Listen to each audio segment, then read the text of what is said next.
Welcome to this, your daily 180 Bible study. We're so honored that you've joined us. Thank you so much. And invite your friends to join you as well in this Bible study. This week, we're beginning a study called The Cure for Worldliness. Join me, James chapter 4, beginning at verse number 7. We're going to back up in just a minute, but I want to begin at verse number 7. Notice that first word of verse 7, therefore. That's a statement of conclusion. Therefore, based on the previous information. Well, what did we previously see? Look at verse number 6. But he gives more grace. Therefore, he says, God resists the proud, but gives grace to the humble. Based on that, here's the logical thing that a person should do. Therefore, submit to God.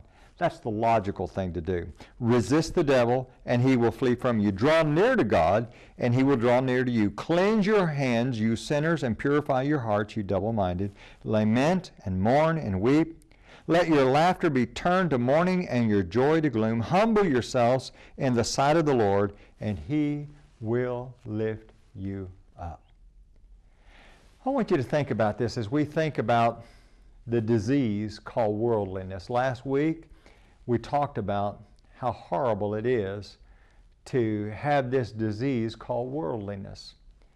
In 1 John 2 and verse 15, we're told, do not love the world or the things in the world. If anyone loves the world, the love of the Father is not in him.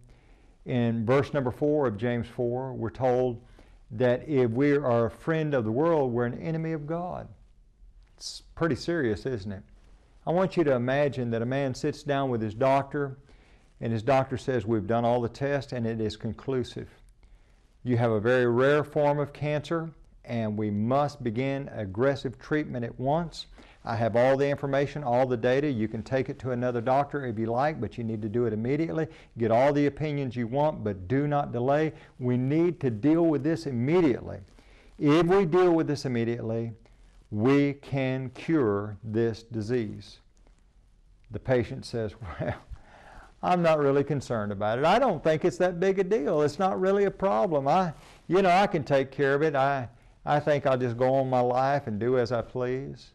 The doctor begins to beg him, no, you don't understand how serious this is. And he says, oh, no, it's not a big deal.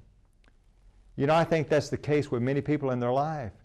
They're facing a horrible disease called sin, and it is manifested in worldliness, loving the pleasures of this world. And God has an answer, and they say, no, not that big a deal. It is, and it will cost you greatly.